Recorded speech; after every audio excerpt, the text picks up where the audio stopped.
Okay, thank you. Welcome. Thank you very much for coming today. So I am giving a talk with a very long title. The title came before the talk, so it was maybe a little broad, and I hope that the talk is perhaps a little bit more focused than the title. But I'm Ali. I'm a lead audio designer for a small indie studio called Bonsai Games. We are making a game called Lunar Abyss. This game has not come out yet, so I'm not surprised if you've not heard of it. But it's cool. And hopefully one day you may hear of it. And hopefully that day is not too far in the future, but you never know with games. Maybe can I get a show of hands, anyone who's working in audio? Or a lot? Okay, great. Okay, cool. I will try and find somewhere in the technical realm, but there is a bunch of videos and sound, so you can always, if you glaze over, you hopefully get something out of listening. Anyway, now I have two. Thank you so much.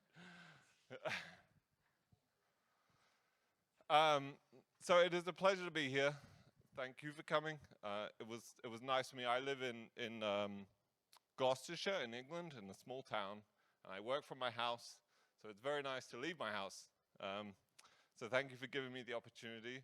I actually come from New Zealand, though I live in England. I grew up in New Zealand, and it's still a very strange experience for me to get up from my house, get on a train, and just a few hours later be in a completely different place with entirely different culture, hundreds of years of different culture. I still haven't quite got my head around that, but it's a lovely experience.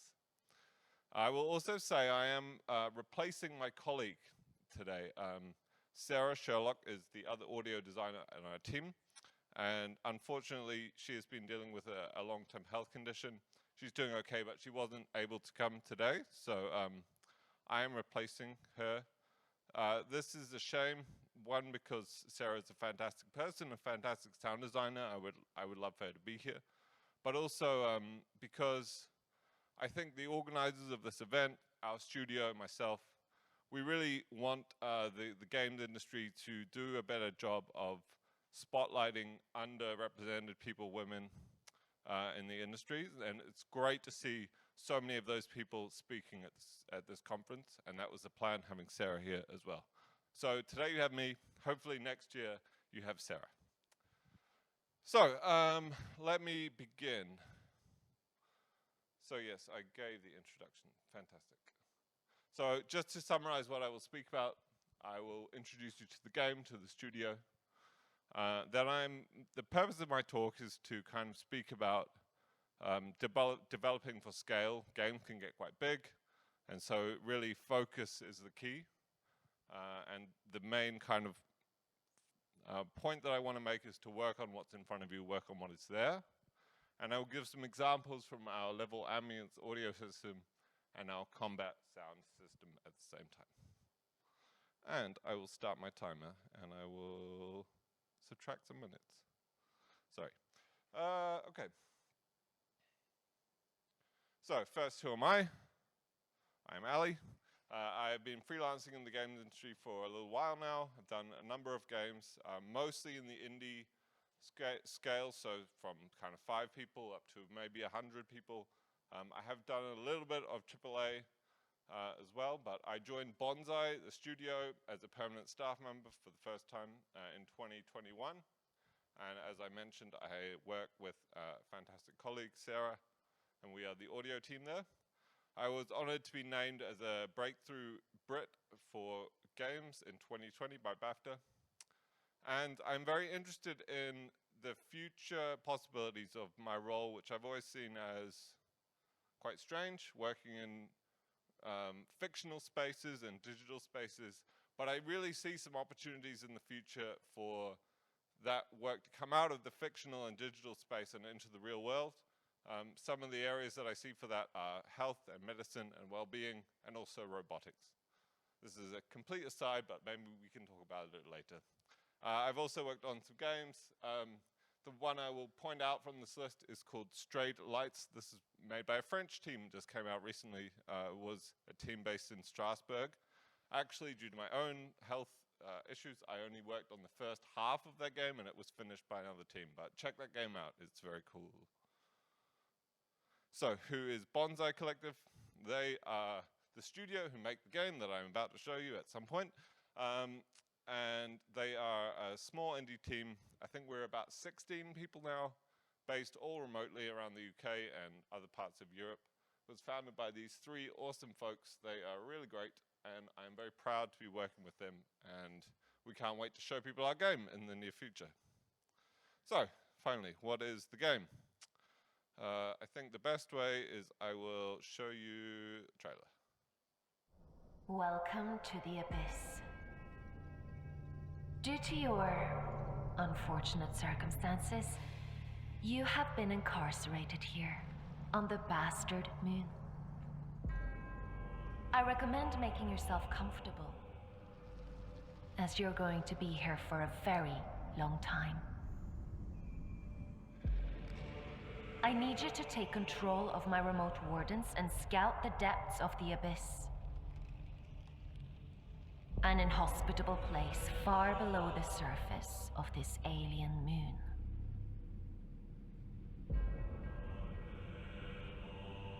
I should warn you, the Abyss has a tendency to attract undesirable things.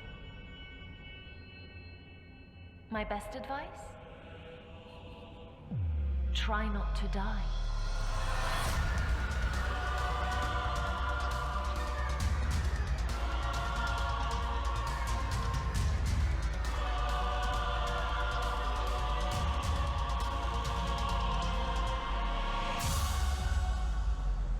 Oh, and I almost forgot to introduce myself. My name is Aylin, and I'll be watching you.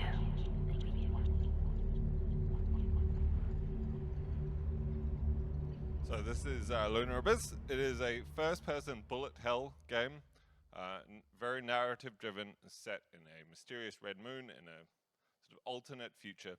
The player is given a lot of movement mechanics and a bunch of weapons, so we kind of have a puzzle-like weapon mechanic as well as a lot of traversal mechanics and a very strong story.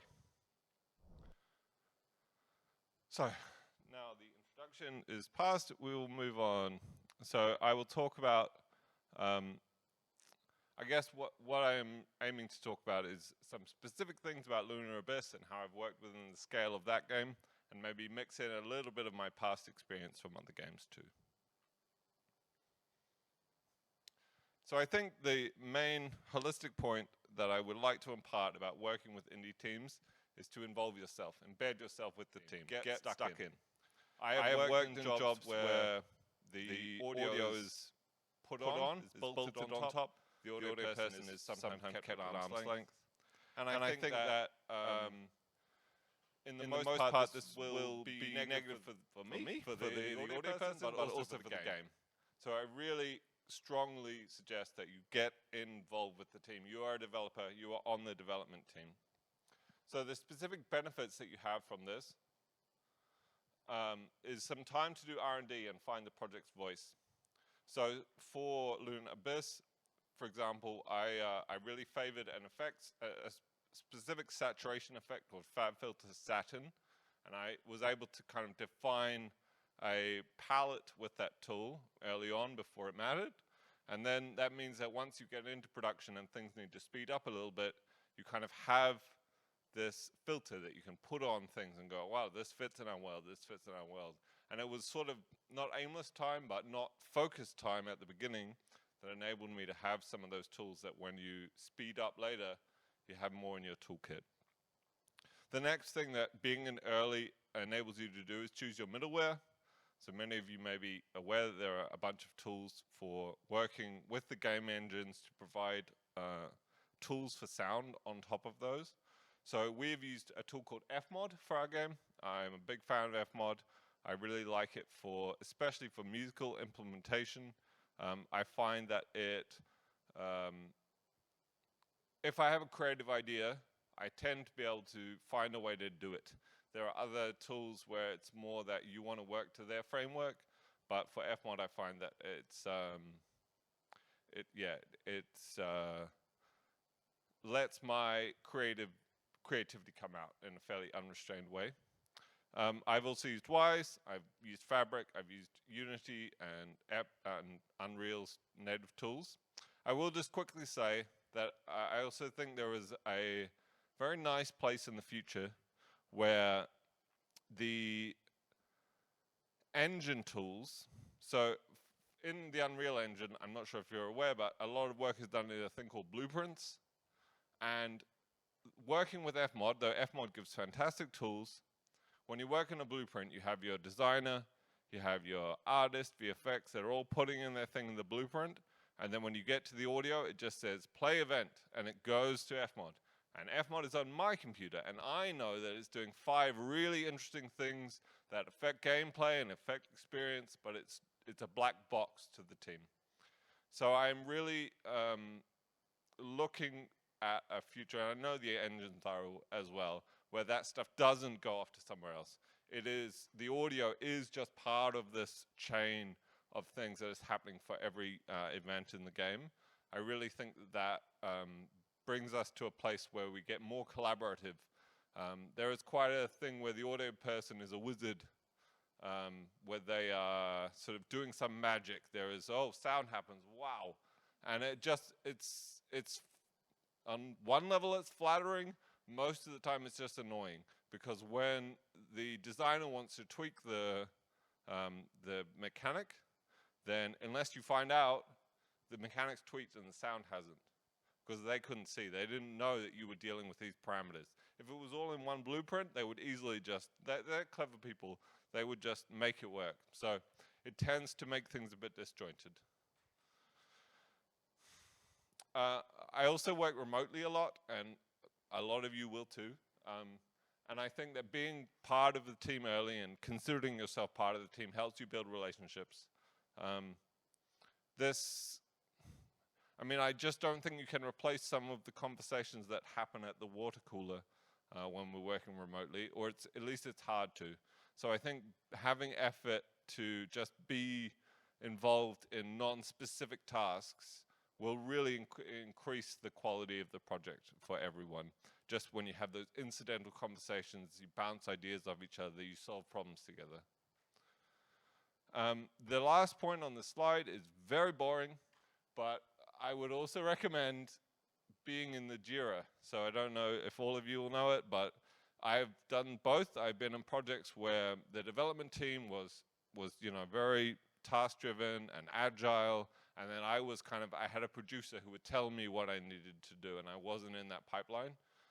I would recommend being in it. Get in the task board, get in the bug board, get the depot on your computer, and it's just another layer where this kind of incidental stuff can happen.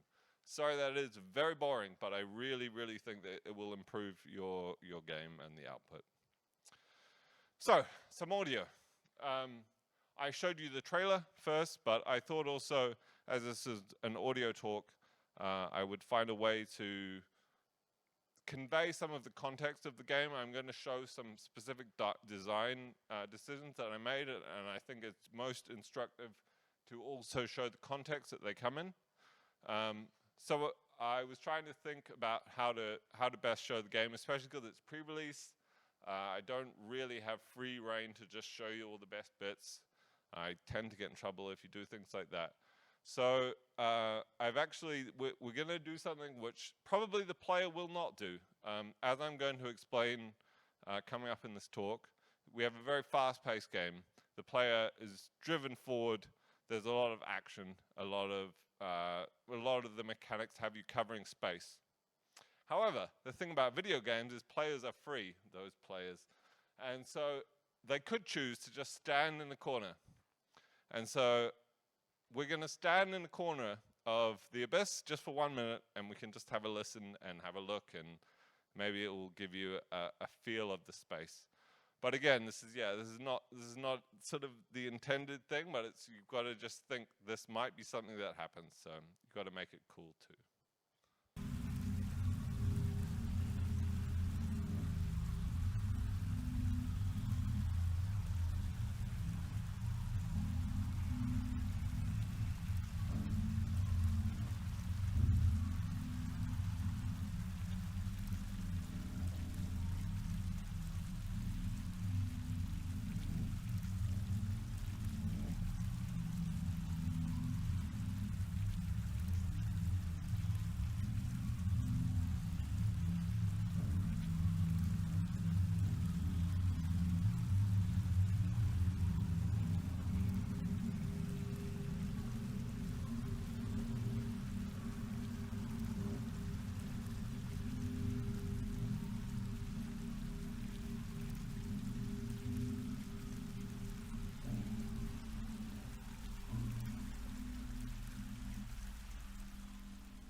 So the next section I would like to, well, I've still called work on once there, but it's about focusing. It's about where one might focus in a project.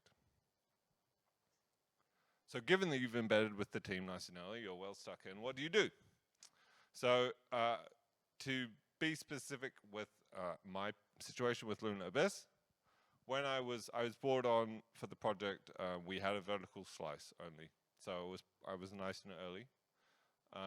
So that meant we had white box levels. They were a little bit more than white box, but they were not final, but they were kind of indicative of the spaces.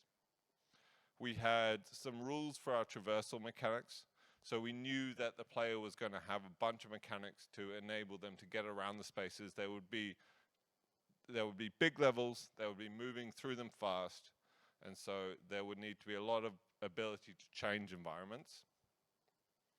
And we also knew that there would be systems that would be added on top. So this gave me the intel that I could do a pass on a level, but I would know I could come back. So because there would be things that would be added in, and that gave me the confidence to know that I could try some stuff, knowing that it wasn't like, okay, that needs to be finished, move on to the next level, we're going to work on a level at a time.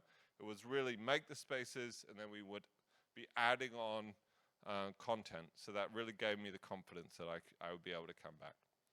The other thing that was very clear from the start was that combat was a big pillar of our game, but that combat would be iterated on the whole time. We knew that we still haven't finished our combat. It's very good, but we haven't shipped, so we haven't finished. And it was clear to me that it would be a mistake for me to get very certain about how it should sound and get in and make it final and make it great, because then it would change. Then they would change the timings, they would change the attacks.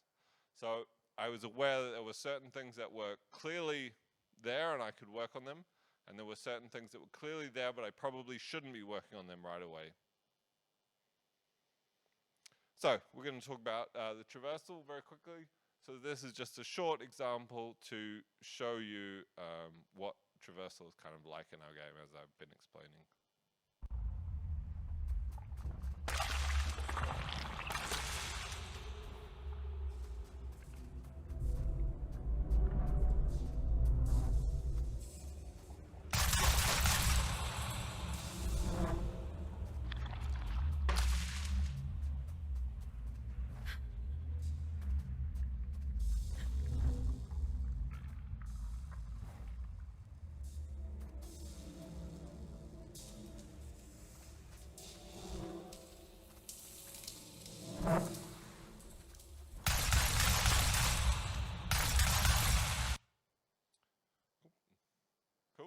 So as you can see, we're moving fast, we're not going backwards, there's not a lot of standing around to wait, it's just going.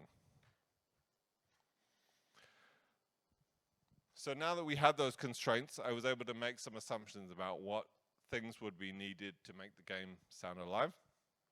So I'm going to show examples of these three things. So one of the first things I worked on was to put ambient emitters in the game. So this is something that lives in a position in the world.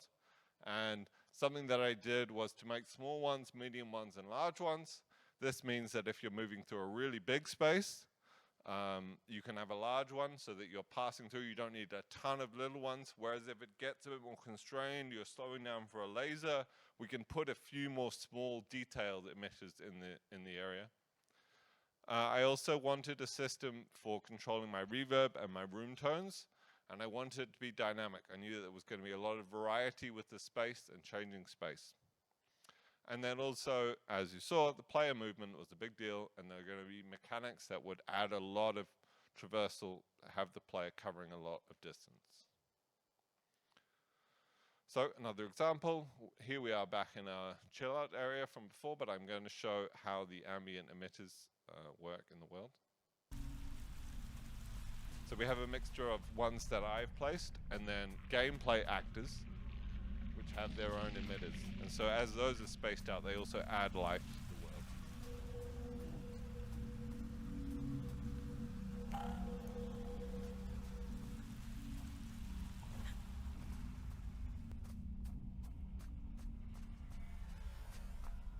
Here's a good example of a large emitter. You'll hear where there's one in the wall, so when you go up, I think we go up.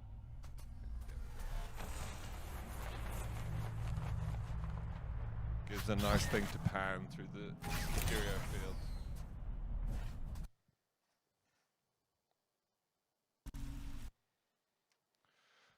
So next, this one I'm going to try and, this one even hurts my brain a little bit, but for room tone and ambience, the way I'd previously worked is with a single trigger. So let's say that we have space A and space B and a transition area between them. Previously, I would have had a single trigger somewhere in the middle, so that when you walk through the corridor, it tells the sound system, hey, we were playing the jungle, and then when we hit the trigger, I want you to set a crossfade between the previous ambience and the one we want to get to. Now, as I was trying to explain, this is a really varied task in our game. You can be moving fast through a very small gap, you can be moving slowly through quite a long gap, and always the player can just do whatever they want, which is always the thing that you've got to think about. So instead of having a single trigger, we developed a system where that trigger was broken into two parts and connected, as you can see with the purple line here. And essentially, when you walk through the first trigger, rather than a time set crossfade, so previously I would have had a single trigger, I would have said over 4 seconds crossfade from ambience A to ambience B. There is no time involved here. We use the distance that the player is traveling along the pink line. So it has to be in a place that they can't get out the sides, but that's fine. And so as they walk through this space, the crossfade is happening. If they choose to go back, it will come back as well until they have completed the sequence. Now I'm going to show an example of that. So this is doing it with the reverb. You'll hear me shoot the gun, there will be no reverb. We will enter the space and exit it. We'll be in reverb B. We'll come back and be in reverb A. No reverb.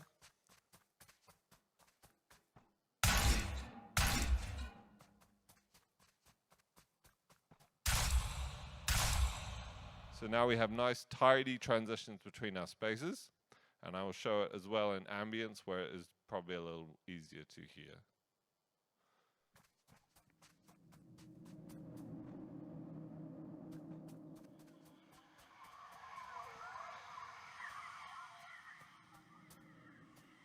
So I can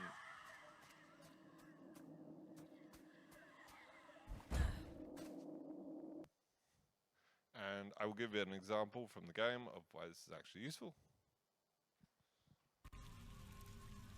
Here we are in a small enclosed space, and we're going out into a very important, large gameplay space. So you can imagine there's a trigger somewhere out here, and one back in the room here, and an invisible purple line linking them.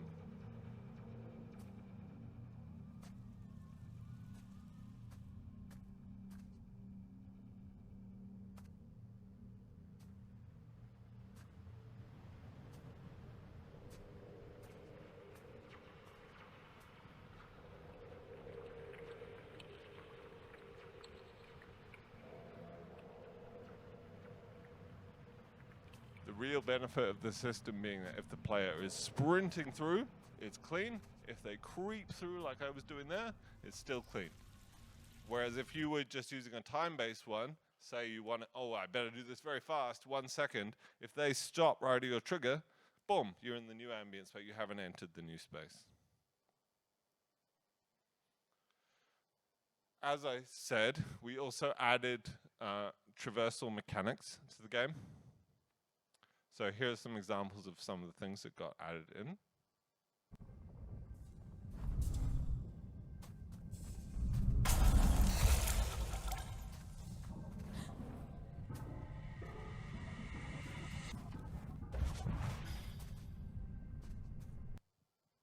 So much fun to work on this game.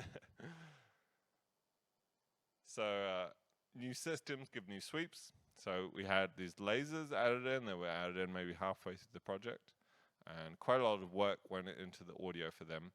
We have some very system-driven technical people on our team. So these lasers are literally a line.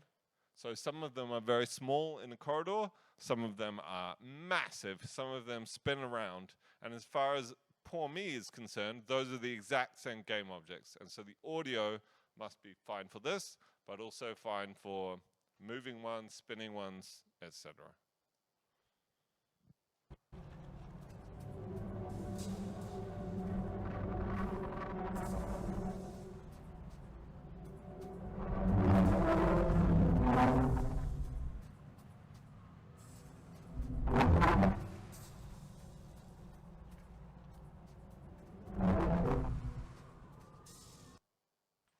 No takeaways there, that one's just fun.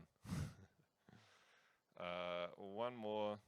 So we also had a tether hook. Everyone loves a tether hook. It's something, actually, if we're doing lessons from games, everyone loves a tether hook. Like grapple slingshot thing. I'm not a designer, but every game that I've had in this had one of those. Big thumbs.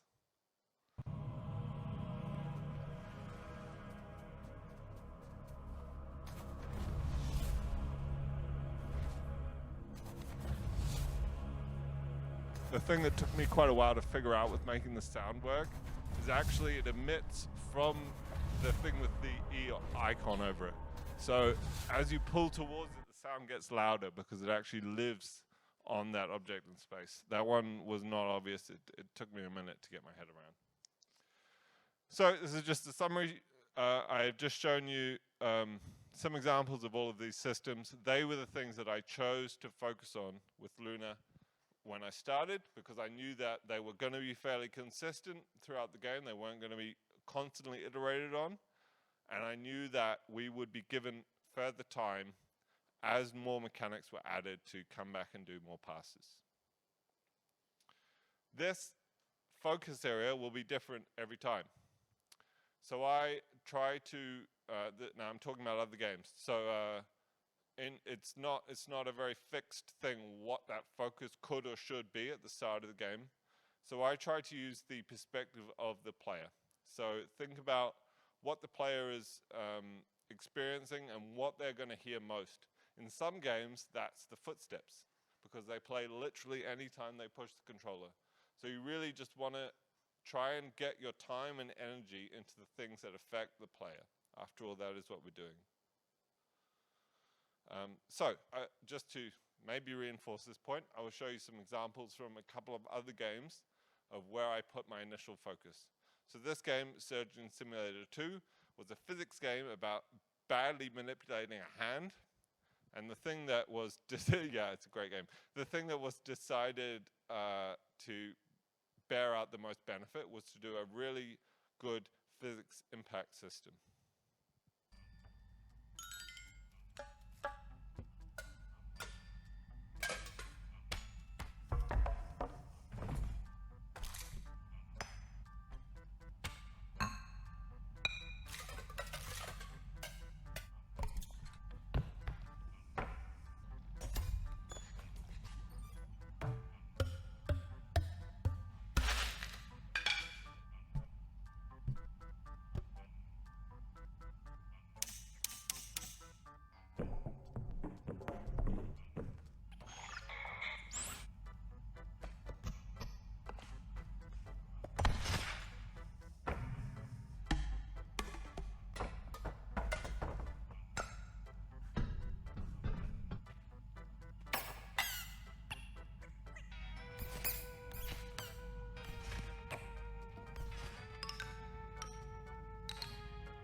Sound design is the best, what can I tell you?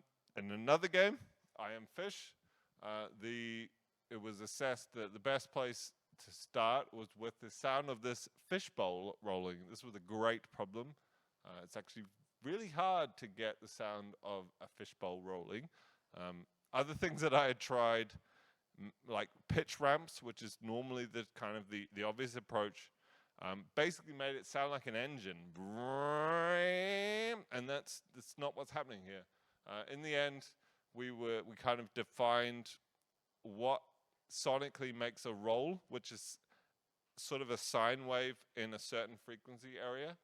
And then we used Wise, this is using Wise, and the speed of the fishbowl to use some EQs to kind of accentuate that rolling sound. So here's an example with just the rolling isolated.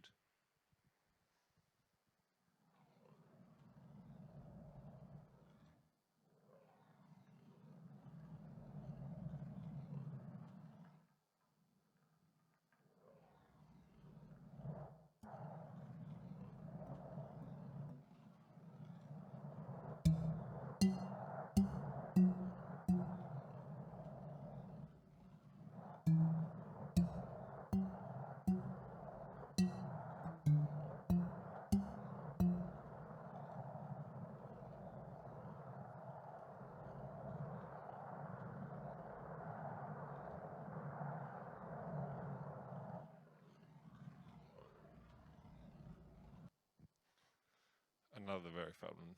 And final example, in the game Roki, it was assessed that the best thing to focus on for the player was a way to have emotional content for our voice lines while the studio did not have the budget to actually get them voiced.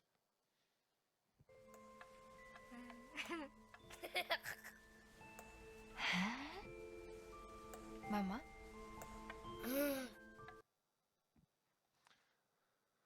So these were short examples. That was a short example, but just trying to show that finding the focus for the player is a great way to spend your time, and it is not obvious. It is different for every game, and personally, that is one of the things that I like the most.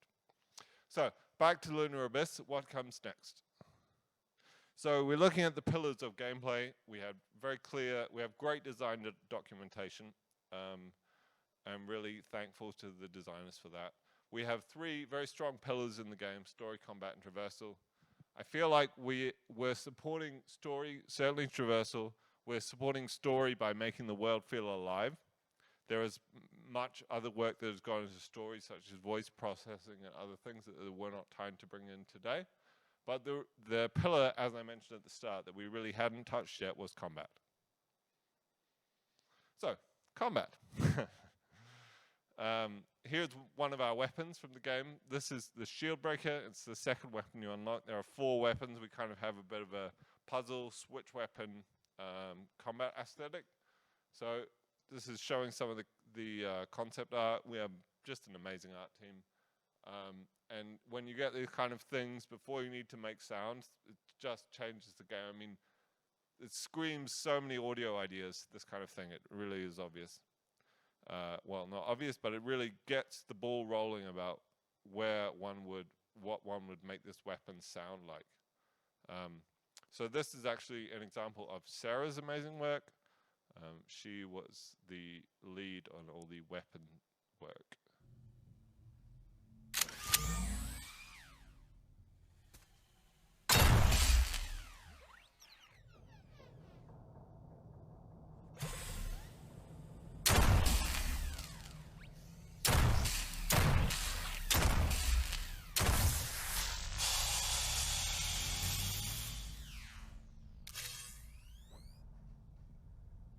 So cool. Sorry. So the other aspect that I would like to touch on about combat in our game is that we are making a first-person bullet hell game. This is not especially well-trodden steps, probably for good reasons, but we are confident. The traditional way of doing a bullet hell game is with an isometric camera high above the player that shows the whole play space and enables them to get their way in between bullets well. So we're not doing that. The camera is right in your face. If any bullets are outside of here, you don't see them. So that means we need audio to step up and try and make them audible. As I mentioned, this is another example of our technical driven team. We have a physics specialist who is a programmer, and he made the bullet system. Now in our game, we have a lot of bullet attacks, a lot of variety.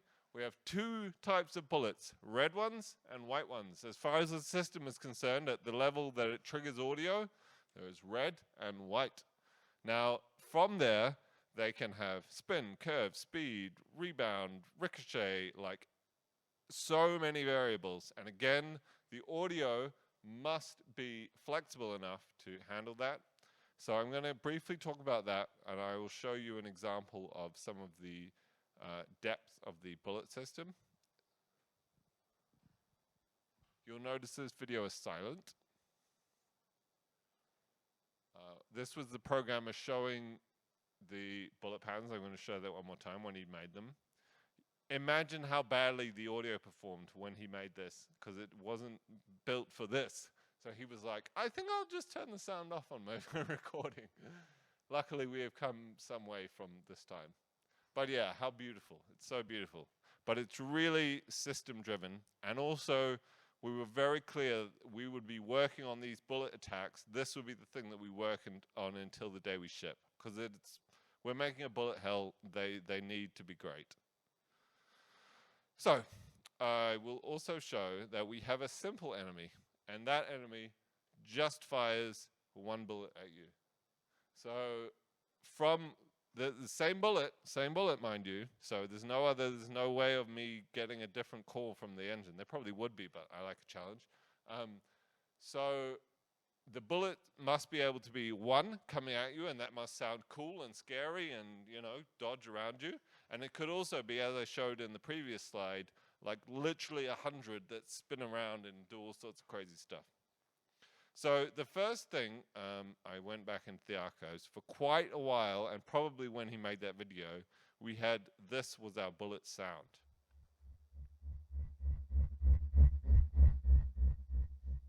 Just a one shot, nothing dynamic, quite a cool sound. We were quite happy with it. It really seemed to work.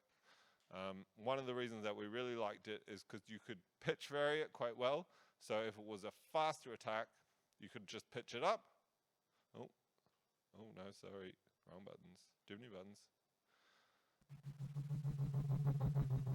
Same sound pitched up, works pretty cool. Now, that's fine.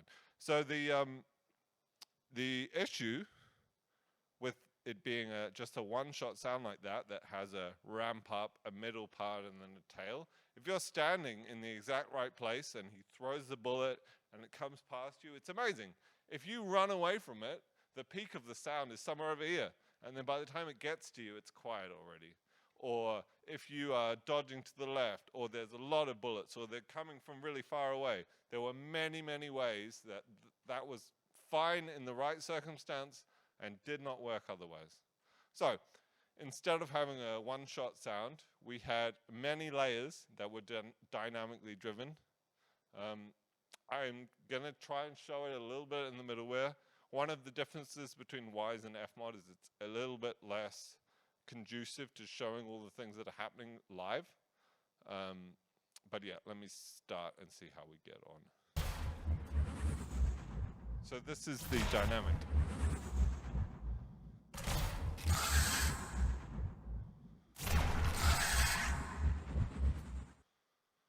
And to further show it,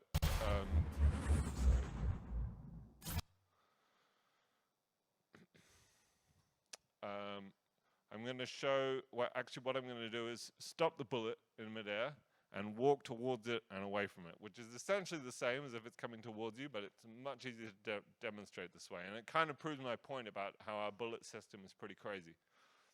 I'll also just point out, these are the three parameters that we're getting from the game engine. If it was Wise, again, I could show what they were actually doing, but unfortunately that is my secret in Fmod. But we basically have the distance from the player to the projectile. We have the event orientation, and the point of that is that if the bullet is in front of you and coming towards you, we really want the player to know about it. If it's over here or behind them, much less interesting. It should be as they turn towards it, I want it to come back into the spectrum. But if there's a bullet and you've dodged it, you need to know about the next bullet that is coming at you rather than the one that you just dodged. And then we also have one more parameter, which is bullet size. Now this is not dynamically driven. We set that for the attacks. So basically, as you saw, we can have some attacks, and really that's a middle enemy, that's not the boss. The bosses get crazy, like hundreds of bullets. We do not have the capacity to technically have 100 sound instances. So I think we have something like 8 concurrent sound instances for bullets, but the projectile size will enable it to sound bigger. So if it's a 100 bullet attack, I turn up the size and it sounds bigger so that all 8 of those instances that come at you kind of convey the thing of a massive attack, even though they're not. So let me just show, and you should be able to see at least the information that the system is giving to the parameters.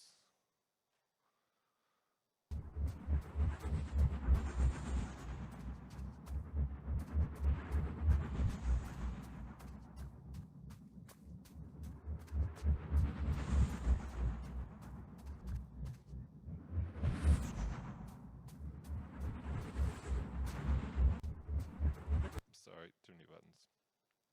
So those were the things I wanted to show about our bullets.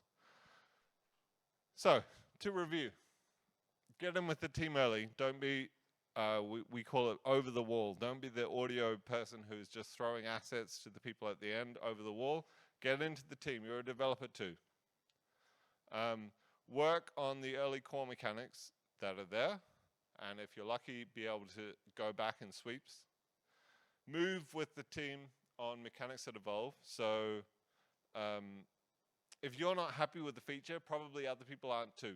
So it's okay. You can bring it up in meetings. You can get time. You can go back, do it, and do it multidisciplinary. You know, get other people involved. That will level up your sound and your game. And then the final thing is to, as I said, use player experience as the lens. So focus on the things that will make the most difference for the player. Thank you very much.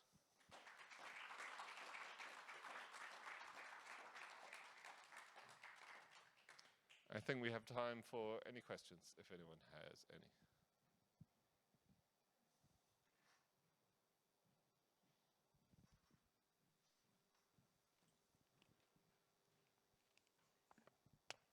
Hi, thanks for the presentation.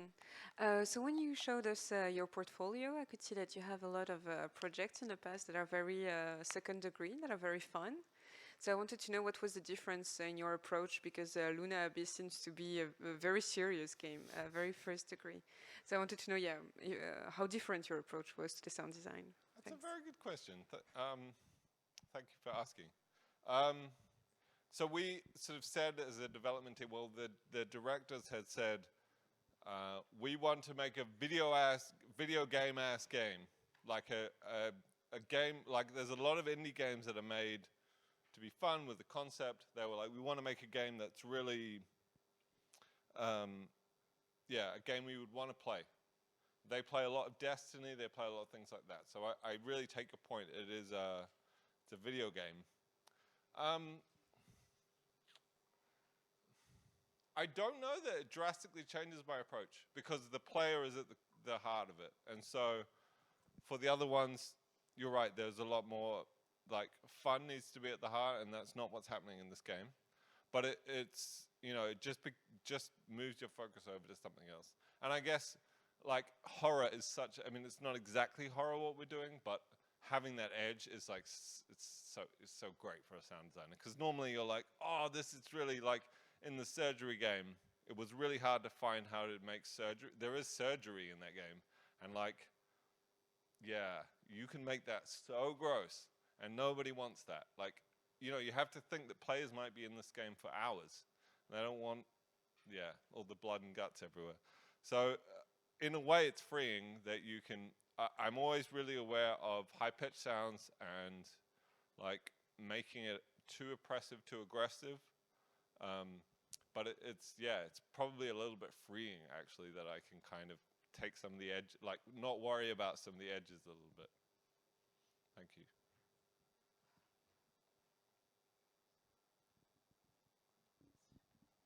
Hello, thank you for this presentation. You were talking about the fact that the sooner you get on board, the better. And if you were to explain to a junior freelancer how to not force your way into getting early in the project, but you know what I mean. What advice would you give? I would look at it from two angles. So I think hopefully I gave you some points in there in the early slide that I just really think that the product will benefit from having the disciplines all involved. You could make the case it will sound better, but it's like they're like, yeah, we've only got so much money, so it'll only sound like it will sound. But it's really about saying, no, I just, having that department's perspective involved is really going to level up everyone else's work. I think, yeah, I had another point too, but I've forgotten. I will tell you afterwards if it comes back to me. But yeah, I'm drawing a blank. This questions thing is hard. I was all prepared with the talk. I knew what to say, and then you just come, it's just, yeah. Yeah, but oh yeah, good. I knew if I'd fill for a bit, I'd remember. I think there can also be, like, it's hard when you're new, it really is.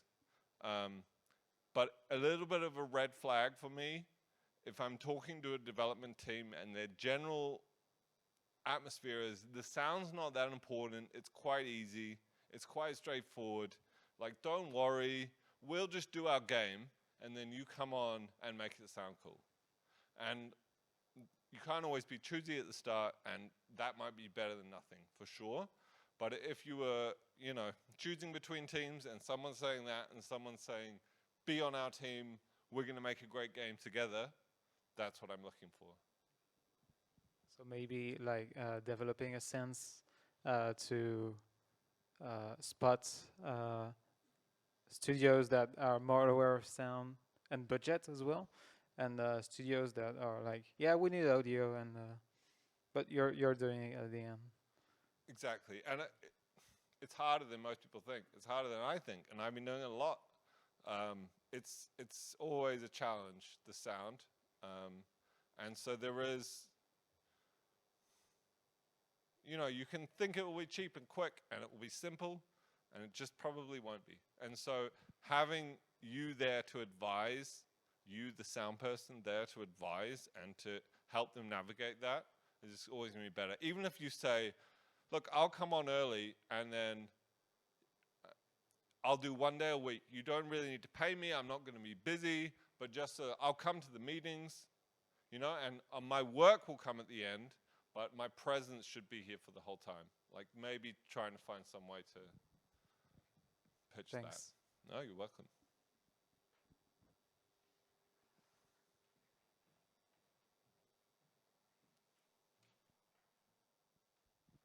Hi, thank you for the presentation. Could you speak a bit about your approach to mixing in general, mixing in Fmod? The hierarchies, how do you approach it from frequency-wise, spatially, and all that? Just a bit. Don't have a lot of time. Sure. Yes. No, you're right. That's a whole nother talk. I mix as I go. Sort of. Yeah. It's been really interesting on this project. It's been the hardest game to mix I've had, for sure. You have a lot of tools, right? You have a lot at your disposal. Snapshots in Fmod, I don't know if you've come across them. They're an incredibly useful tools. So this, for example, would be to say, we're now in a combat environment, and I want the mix to live in a very different space than it did before. For example, for me, this is, again, behind the curtain. At the moment, the weapons are way too loud when you're not in combat, for me. But we don't really have a system to say you're in combat, you're not in combat. And it's incredibly risky that you miss a trigger and suddenly you get in combat and your gun is very weak. So at the moment we're like riding this line where, okay, they're just a bit louder. I have this like very small thing that should work, and so if it doesn't, it's not the end of the world. We did another cool thing with mixing in this game where, again, I couldn't really show you combat. It's quite tricky. A lot because I was asked not to show too much, a lot because it's still really in a very iterative state. We're quite close to release, so I could have showed you some pretty polished stuff. But we have a lot of different enemies, and we had put a lot of time into their roars and screams and the kind of sound of them attacking. And the idea being that you would hear an attack and you would be like, oh no, I'm going to dodge now. You know, you would have this information. And a few months ago, maybe, we really moved the focus from the attack and the warning to actually the bullets. So now the bullets duck almost everything. They duck the music. And it's really become this thing that will lead the soundscape. So when there's a bullet close to you, your controller's going to rumble, everything's going to duck down. It's going to make you, we don't want it to be early avoidance. We want you to be moving around going, oh, whoa, whoa, whoa. You know, it's kind of like this sort of, I won't example, but like a Matrix, just dodging the bullets last minute. So I think that's what helps me mix, is going through player experience, not to bang on that hammer too much, but where, you know, what do we want the player hearing? That's the thing. Like, there's a really great quote by Sid Meier. He's the Civilization guy, and he says, who's having fun here? Is it the programmer or the player? And I always think about that, where it's like, am I mixing because it sounds sweet, and I'm like sitting there with my headphones and my monitors on in my quite nice studio, and I'm like, woo! Or is it really great for someone on a laptop so that they know what's going on? And it really, you have to keep coming back to, we always say mix on Gen X, expensive speakers, and master on earbuds. Because like people are playing on a laptop, they're playing on earbuds. So you need to make sure that, yeah, it should sound pretty cool when you come and give a talk and it's like, but it really needs to sound great for the people who are using the game. Right, thank you.